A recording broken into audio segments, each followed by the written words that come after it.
बातमीपत्रामध्ये आता पाहणार आहोत सुपरफास्ट 100 बातम्या सुरुवात करूयात। इराणने कतारवर केलेल्या हल्ल्यामध्ये कतार एअरबेसवर हल्ला झाल्याचा दावा अमेरिकेने केलेला आहे। कतारने म्हटलंय की इराणच्या हल्ल्यात त्यांचं कोणतंही नुकसान झालेलं नाही। अमेरिकेच्या हवाई तळावरील हल्ल्यानंतर आम्ही निकाल लावला। अमेरिकेने जितके बॉम्ब टाकले तितकीच क्षेपणास्त्र आम्ही डागली असा दावा इराणच्या राष्ट्रीय सुरक्षेच्या निवेदनातून केलेला आहे। इराणच्या प्रत्युत्तरादरम्यान ट्रम्प यांनी एक मोठी बैठक घेतली। अमेरिकेचे संरक्षण मंत्री आणि सशस्त्र दलांच्या प्रमुखांची त्यांनी भेट घेतली।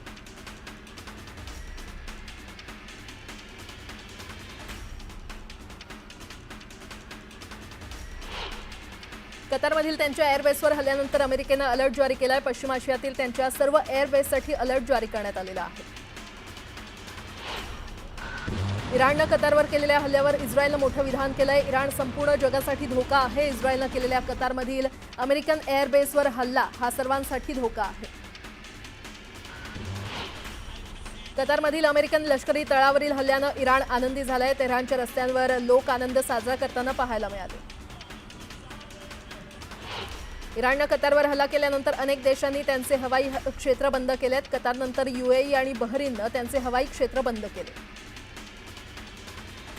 कतारमधील भारतीय दूतावासाने एक सूचना जारी केली आहे, ज्यामध्ये लोकांना घरातच राहण्याचं आवाहन करण्यात आलंय। बहरीनमध्ये देखील लोकांना सुरक्षित ठिकाणी जाण्याच्या सूचना देण्यात आल्या। तेल किमती वाढवण्याबाबत ट्रम्प यांनी इशारा दिलाय। तेलच्या किमती वाढवू नका असं आवाहन त्यांनी केलंय। सोबत तेलाचं उत्पादन आणखी वाढवण्याचा आदेश त्यांनी दिलाय। पुतीन आणि इराणच्या परराष्ट्र मंत्र्यांची मॉस्कोमध्ये भेट झाली। यावेळी पुतीनला खोमेनींचं पत्र देण्यात आलं। आम्ही इराणला मदत करू असं पुतीन यांनी सांगितलं। ब्रिटिश पंतप्रधान केअर स्टारमर यांनी जॉर्डन आणि ओमानच्या नेत्यांशी चर्चा केली। ब्रिटिश पंतप्रधान केअर स्टारमर यांनी इराणला पुन्हा वाटाघाटी करण्याचा सल्ला दिला होता। इराणच्या क्षेपणास्त्र हल्ल्यानंतर इस्रायलच्या अशदोद शहरातील हजारो घरांची वीज गायब झाली। इस्रायलच्या ऊर्जा मंत्र्यांच्या म्हणण्यानुसार इराणच्या क्षेपणास्त्र हल्ल्यानंतर 8,000हून अधिक घरं अंधारात बुडाली। इराण विरुद्धच्या युद्धादरम्यान इस्रायलमधील शाळा आणि कार्यालये बंद करण्यात आली आहेत। एकाच ठिकाणी गोळा न होण्याचा नागरिकांना आदेश देण्यात आला आहे। इस्रायलने इराणमधील महत्त्वाच्या लष्करी तळांवर हल्ला केल्याचा दावा केलाय। गुप्त माहितीच्या आधारे तेहरानमधील इराणच्या अंतर्गत सुरक्षा दलांच्या आणि IRGCच्या प्रमुख कमांडर सेंटर आणि मालमत्तेवर 50हून अधिक लढाऊ विमानांनी हल्ला केल्याचं इस्रायली लष्करानं म्हटलंय। रेजा शाह पहलवी यांनी आरोप केलाय की खोमेनी आणि त्यांचे जवळचे लोक इराणमधून पळून जाण्याचा प्रयत्न करतायत। माझा खोमेनींना एक थेट संदेश आहे, पद सोडा। जर तुम्ही असं केलं तर तुम्हाला योग्य सुनावणी आणि कायद्याची योग्य प्रक्रिया मिळेल असं पहलवी यांनी म्हटलंय। इराण इस्रायल युद्धामुळे आंतरराष्ट्रीय बाजारात तेलाच्या किमती शिगेला पोहोचलेल्या आहेत। एक वेळ कच्च्या तेलाचा दर हा 81.40 अमेरिकन डॉलर प्रति बॅरलवर पोहोचला होता। यातच अमेरिकेचे राष्ट्राध्यक्ष डोनाल्ड ट्रम्प यांनी तेलाचे दर कमी ठेवण्याची इच्छा व्यक्त केली आहे। मध्य आशियात सुरू असलेल्या युद्धामुळे तेलाचे दर वाढू शकतात अशी चिंता त्यांना वाटू लागली आहे। आणि आता एक मोठी बातमी पाहणार आहोत। बहुचर्चित माळेगाव सहकारी साखर कारखान्याच्या निवडणुकीची मतमोजणी प्रक्रिया थोड्याच वेळात सुरू होणार आहे। बारामतीतील प्रशासकीय भवनामध्ये सकाळी 9 वाजता मतमोजणीला सुरुवात होणार आहे। बारामती तालुक्यातील माळेगाव सहकारी साखर कारखान्याची मतमोजणी आज होते आणि शहरातील प्रशासकीय भवनात ही होत असून या ठिकाणी पोलिसांचा कडेकोट बंदोबस्त ठेवण्यात आलाय। इथून जाणारी वाहतूक देखील निकाल लागेपर्यंत वळवण्यात आलेली आहे। उपमुख्यमंत्री अजित पवार यांनी या निवडणुकीत सहभाग घेतला असून त्यांच्या विरोधात भाजपचे कारखान्याचे माजी अध्यक्ष चंद्रराव तावरे, रंजन तावरे यांचं सहकार बचाव पॅनल उभं ठाकलं होतं। तर शरद पवार गटाच्या वतीनं पवार यांच्या विरोधात बळीराजा सहकार बचाव पॅनलचे 20 उमेदवार या निवडणुकीच्या रिंगणात उतरलेत। 22 जून रोजी निवडणुकीची मतदान प्रक्रिया पार पडली आणि आज या निवडणुकीत माळेगावचे सभासद कुणाला कौल देणार याकडे संपूर्ण राज्याचं लक्ष लागलेलं आहे। मतमोजणीची प्रक्रिया ही आता सुरू झालेली आहे। बहुचर्चित माळेगाव सहकारी साखर कारखान्याच्या निवडणुकीची मतमोजणी पार पडते। बारामतीतील प्रशासकीय भवनामध्ये मतमोजणीला सुरुवात झालेली आहे। त्यामुळे आता सभासद नेमका कुणाला कौल देणार हे आज स्पष्ट होणार आहे। माळेगावचा गड कोण राखणार हे पाहणं महत्त्वाचं ठरणार आहे। या संदर्भात अधिक माहिती देत आहेत आमचे प्रतिनिधी जितेंद्र जाधव, सध्या आपल्यासोबत जोडले गेलेले आहेत। जितेंद्र, आता मतमोजणीला सुरुवात झालेली आहे आणि आता माळेगावचे सभासद नेमका कुणाला कौल देणार हे आता अगदी काही तासांमध्ये स्पष्ट होईल। प्राजक्ता, अगदी खरं आपण बघितलं की बहुचर्चित अशी निवडणूक म्हणजे माळेगाव कारखान्याची। का तर या निवडणुकीमध्ये प्रथम स्वतः उपमुख्यमंत्री अजित पवार यांनी ब वर्ग गटातून उमेदवारी दाखल केली होती आणि ब वर्ग गटाकरिता साधारणतः 102 मतदार होते. त्यापैकी 101 जणांनी आपल्या मताचा अधिकार बजावलेला आहे. आताच येथील जी मतदान केंद्राची स्ट्रॉंग रूम आहे ती उघडण्यात आलेली आहे. प्रथम हे या ब वर्ग गटाची मतमोजणी होणार आहे. साधारणतः या मतदान केंद्रावर 134 टेबल उभी करण्यात आलेली आहेत आणि 2 फेऱ्यामध्ये हे मतमोजणी होणार आहे. ब वर्ग गटाचा निकाल लागल्यानंतर माळेगाव गटाची मतमोजणी प्रथम त्या ठिकाणी घेण्यात येणार आहे.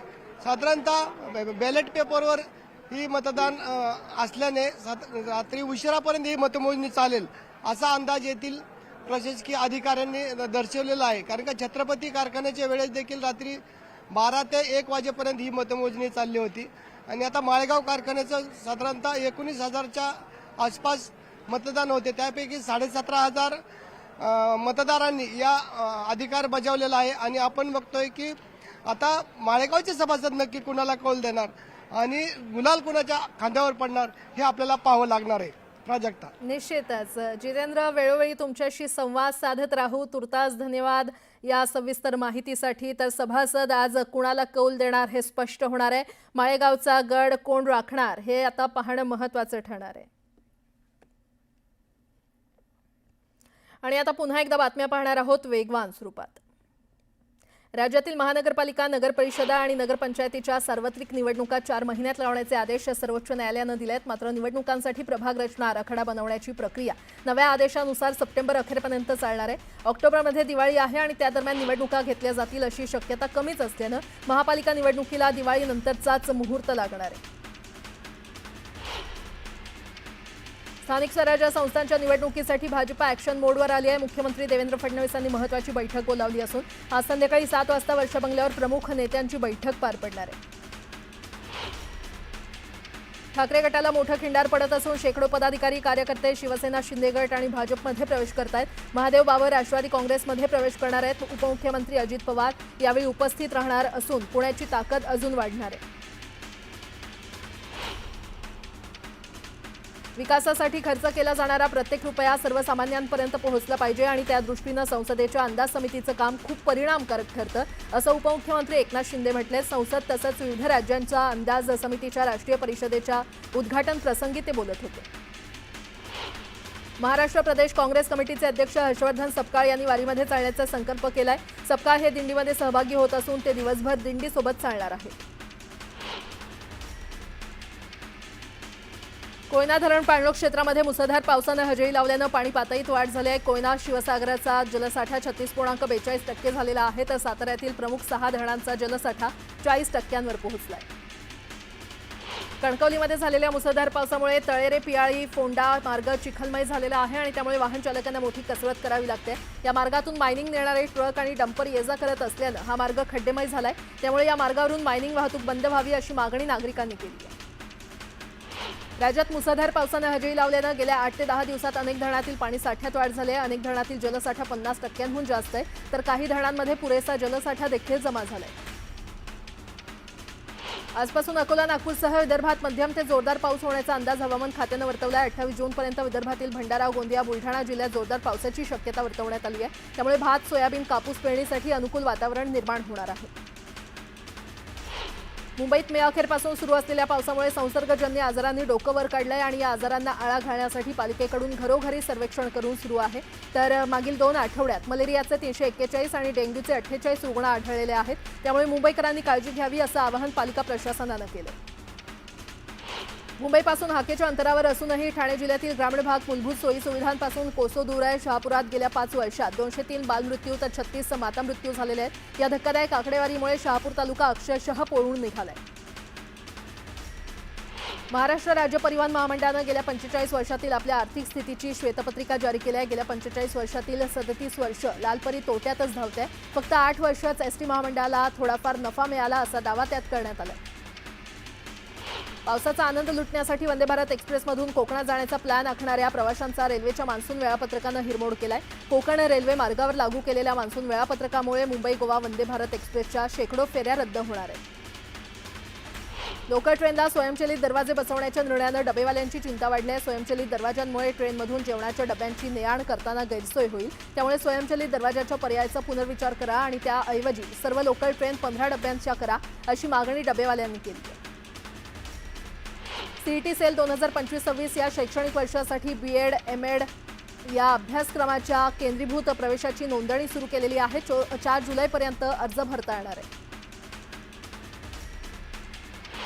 लालपरीचं लोकेशन प्रवाशांना कळावं यासाठी तयार केलेल्या एसटीच्या ॲपची सुरुवात 15 ऑगस्टला होणार असल्याचं परिवहन मंत्री प्रताप सरनाईक यांनी स्पष्ट केलं. एसटी महामंडळाची श्वेतपत्रिका जाहीर करताना त्यांनी ही माहिती दिली आहे. धारावी पुनर्विकास प्रकल्पांतर्गत पात्र आणि अपात्रतेच्या मुद्द्यावरून वाद सुरू असताना पहिली यादी जाहीर झाली आहे. त्यात 287 तळमजल्यावरील 249 पैकी 161 बांधकामं पात्र झाली आहेत, तर अपात्र लोकांना 5 जुलैपर्यंत पुरावे सादर करण्याची मुदत देण्यात आली आहे. मुंबई कृषी उत्पन्न बाजार समितीमध्ये 513 ट्रक टेम्पोमधून तब्बल 6000 टन भाजीपाल्याची आवक झालेली आहे. यामध्ये सर्वात जास्त 1531 टन टोमॅटोचा समावेश आहे. आवक वाढल्यामुळे काही वस्तूंचे दर हे कमी झाले. मुंबईमध्ये अनधिकृत पद्धतीनं सुरू असलेली बाईक टॅक्सी सेवा ॲपवरून बंद करण्यासाठी परिवहन विभागाने आवश्यक कारवाई करावी, असे निर्देश परिवहन मंत्री प्रताप सरनाईक यांनी अधिकाऱ्यांना दिले. महाराष्ट्र राज्य परिवहन महामंडळानं गेल्या 45 वर्षातील आपल्या आर्थिक स्थितीची श्वेतपत्रिका जारी केली आहे. गेल्या 45 वर्षातील 37 वर्ष लालपरी तोट्यातच धावते. फक्त 8 वर्षच एसटी महामंडळाला थोडाफार नफा मिळाला, असा दावा त्यात करण्यात आलाय. पावसाचा आनंद लुटण्यासाठी वंदे भारत एक्सप्रेसमधून कोकणात जाण्याचा प्लॅन आखणाऱ्या प्रवाशांचा रेल्वेच्या मान्सून वेळापत्रकानं हिरमोड केला आहे. कोकण रेल्वे मार्गावर लागू केलेल्या मान्सून वेळापत्रकामुळे मुंबई गोवा वंदे भारत एक्सप्रेसच्या शेकडो फेऱ्या रद्द होणार आहेत. पावसाळा सुरू झाला की बहुतांश लोकांच्या आहारात अंड्यांचा समावेश होतो. पावसाळा सुरू झाला की समुद्रातील मासेमारी बंद असते आणि त्यामुळे मांसाहार करणाऱ्यांना अंड्यांवर ताव मारावा लागतो. वाढत्या मागणीमुळे आता सध्या अंड्यांचे भाव वाढलेले आहेत. 70 रुपये डझननं मिळणारी अंडी आता 80 रुपये डझननं मिळत आहेत. पुणे रेल्वे स्टेशनच्या नामांतराची आता चर्चा सुरू झालेली आहे. यासाठी 4 विविध नावं पुढे आली असून विविध राजकीय गटांकडून ही नावं पुढे आणण्यात आलेली आहेत. यामध्ये पुण्यातील राज्यसभा खासदार मेधा कुलकर्णी यांनी यासाठी श्रीमंत थोरले बाजीराव पेशवे यांचं नाव सुचवलेलं आहे. तर स्टेशनला महात्मा ज्योतिबा फुले यांचं नाव देण्याची मागणी संभाजी ब्रिगेडनं केली आहे. पुणे महापालिकेच्या कारभारात पारदर्शकता वाढवणं आवश्यक आहे. कामकाजाची जुनाट पद्धत बदलून अद्ययावत होणं, क्षेत्रीय कार्यालयांची कार्यक्षमता वाढवणं आवश्यक आहे. यासाठी स्वतंत्र नियंत्रण कक्ष स्थापन करून काम करणार असल्याचं आयुक्त नवल किशोर राम यांनी सांगितलं. महाराष्ट्र राज्य माध्यमिक आणि उच्च माध्यमिक शिक्षण मंडळातर्फे 10वी आणि 12वीची पुरवणी परीक्षा आजपासून सुरू झाली आहे. यात 10वीच्या 34,562 तर 12वीचे 68,098 विद्यार्थ्यांची नोंदणी आहे. दरवर्षी जुलै-ऑगस्टमध्ये होणारी ही पुरवणी परीक्षा यंदा जूनमध्ये सुरू होणार आहे. विधानसभा निवडणुकीच्या मतदानात घोळ झाल्याचा दावा प्रकाश आंबेडकर यांनी केला होता. या संदर्भात उच्च न्यायालयामध्ये दाखल झालेल्या याचिकेवर सुनावणी पार पडली असून याबाबत 25 जूनला निकाल जाहीर करणार असल्याचं हायकोर्टानं स्पष्ट केलंय. मुंबईत पुढचे 5 दिवस म्हणजे 24 जून ते 28 जून या दरम्यान समुद्राला मोठी भरती येणार आहे. या दरम्यान समुद्राच्या लाटा या 4.5 मीटरपेक्षा जास्त उसळणार असल्यामुळे नागरिकांनी समुद्रकिनारी जाऊ नये, अशा सूचना मुंबई महापालिकेकडून जारी करण्यात आल्या. कांदा महाबँक योजनेद्वारे कांद्यावर विकीकरण प्रक्रिया करून शीतगृहात साठवणूक करण्याच्या राज्य सरकारच्या महत्त्वाकांक्षी योजनेला कांदा धोरण समितीच्या पहिल्याच बैठकीत कडाडून विरोध करण्यात आला. जगाच्या पाठीवर कुठेही अशी व्यवस्था नाही, आर्थिक व्यवहार्यता नसलेली ही योजना सरकारनं रेटू नये, अशी भूमिका तज्ज्ञ आणि कांदा व्यापाऱ्यांनी मांडली आहे. कराड शहरातील भरवस्तीत असलेल्या होलसेल दुकानाला भीषण आग लागली. या आगीमध्ये गोडाऊन जळून खाक झालंय. आगीचं कारण अद्यापही अस्पष्ट असून आगीमध्ये लाखोंचं नुकसान झालंय. श्रीगोंदा तालुक्यातील निंबगी गावात अनधिकृतपणे सुरू असलेल्या पोल्ट्री फार्म विरोधात आंदोलन करण्यात आलं. पोल्ट्री फार्ममुळे होणाऱ्या दुर्गंधीमुळे माशा निर्माण होत असल्यानं आंदोलनकर्त्यांनी गळ्यात माशांचा हार आणि जेवणाच्या प्लेटमध्ये माशा घेत आंदोलन केलं. पाथर्डी तालुक्यातील जवखेडे खालसा येथील पीर बाबा रमजान उर्फ कानुबा दर्ग्याला संरक्षण देण्यात यावं, अशी मागणी होते. यासाठी मुस्लिम समाजानं जिल्हाधिकाऱ्यांकडे मागणी करत निवेदन दिलं. भुसावळ शहरात गेल्या 8 दिवसांपासून विजेचा लपंडाव सुरू आहे. विजेच्या लपंडावामुळे पाणीपुरवठ्याचं नियोजन देखील कोलमडलंय. पावसाळ्यात पिण्याच्या पाण्यासाठी नागरिकांना वणवण करावी लागते. तर तापी नदीला मोठ्या प्रमाणात पाणी असतानाही विजेच्या समस्येमुळे शहरात पाणी प्रश्न निर्माण झालाय. जळगावच्या अमळनेरमध्ये काँग्रेस आक्रमक झाले. मतदार याद्यांमध्ये मोठ्या प्रमाणात चुका आणि नाव वगळण्याच्या प्रकारांबाबत काँग्रेसनं तीव्र नाराजी व्यक्त केली आहे. याच्या निषेधार्थ काँग्रेसतर्फे मशाल रॅली काढण्यात आली. लातूरच्या एका महिला वाहतूक पोलिसाचा नवा व्हिडिओ सध्या चांगलाच व्हायरल होतोय। लातूर शहरातील रेणापूर नाका येथील 3 मुली एका दुचाकीवरून ट्रिपल सीटवर जात असताना यावेळी या पोलिसांनी या तिन्ही मुलींना अडवलं आणि अश्लील भाषेत शिवीगाळ करत मारहाण केली। त्यामुळे या महिला पोलिसांवर कारवाई होणार का असा सवाल विचारण्यात येतोय। तुरीची 15,132 क्विंटलची आवक झाली असून यामध्ये सर्वाधिक आवक सोलापूर आणि वर्धा बाजारात झालेली आहे। लाल तुरीला 7,764 रुपयांपर्यंत दर मिळालाय, तर सोलापूर बाजारात 6,440 रुपये इतका दर मिळाला। आषाढी वारीमध्ये वारकऱ्यांना आवश्यक सुविधा देण्यासाठी राज्य शासनाकडून आतापर्यंत 15 कोटी रुपयांचा निधी उपलब्ध करून देण्यात आलाय। याशिवाय जिल्हा नियोजन समितीतून 8 कोटी रुपयांचा निधी देखील उपलब्ध होत असल्याची माहिती जिल्हाधिकाऱ्यांनी दिली आहे। विठोबा माऊली, ज्ञानराज माऊली, तुकारामचा गजर करत वारकरी भर पावसातून सासवडवरून पंढरपूरच्या दिशेनं मार्गस्थ झालेत। भर पावसातही वारकऱ्यांचा उत्साह पाहून सर्वांनाच नवी ऊर्जा मिळते। संत ज्ञानेश्वर माऊलींच्या पालखीनं सासवडहून पहाटे 4 वाजता प्रस्थान केलंय। भर पावसात माऊलींचा गजर करत वारकरी वारीमध्ये तल्लीन झाले। मुंबई अजूनही रेल्वे अपघाताचं सत्र सुरूच आहे। गेल्या 22 वर्षात विविध कारणांमुळे 72,000हून अधिक लोकांचा रेल्वे अपघातात मृत्यू झाला असून त्यातील हजारो बळींची ओळख पटली नसल्याची माहिती समोर आली आहे। गुजरातमध्ये पडलेल्या मुसळधार पावसामुळे सुरतमधील कापड बाजारामध्ये पाणी शिरलं आणि यामुळे व्यापाऱ्यांचं कोट्यावधींचं नुकसान झालं। गुजरातमध्ये मुसळधार पावसानं कहर केलाय। 24 तासात पडलेल्या पावसामुळे सुरतमध्ये पाणी साचलं असून रस्त्यावरील वाहनं पाण्यात बुडाली आहेत। तसंच पुढील 4 दिवस मुसळधार पावसाची शक्यता वर्तवण्यात आली असून अनेक जिल्ह्यांमध्ये ऑरेंज अलर्ट जारी करण्यात आलाय।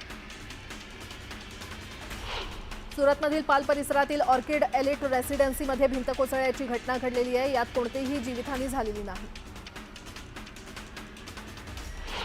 सुरतमध्ये पावसानं थैमान घातलंय। अनेक ठिकाणी पाणी साचलंय। सूर्यपूरच्या गर्नाला जवळ पाणी भरल्यानं बँकेतील कर्मचारी अडकले। अग्निशमन दलाच्या सहाय्यानं या कर्मचाऱ्यांचं रेस्क्यू करण्यात आलं। पंचमहालमधील तीर्थक्षेत्र पावगड टेकडीवर मुसळधार पाऊस पडतोय आणि मुसळधार पावसानं पायऱ्यांवरून धबधबा वाहत असल्याचं दिसतंय। जम्मूमध्ये श्री माता वैष्णोदेवी यात्रा मार्गावर मुसळधार पावसानं हजेरी लावली। त्यामुळे हिमकोटी जवळील बॅटरी कार मार्गावर भूस्खलन झालं। त्यामुळे बॅटरी कारची सेवा तात्पुरती बंद करण्यात आली आहे।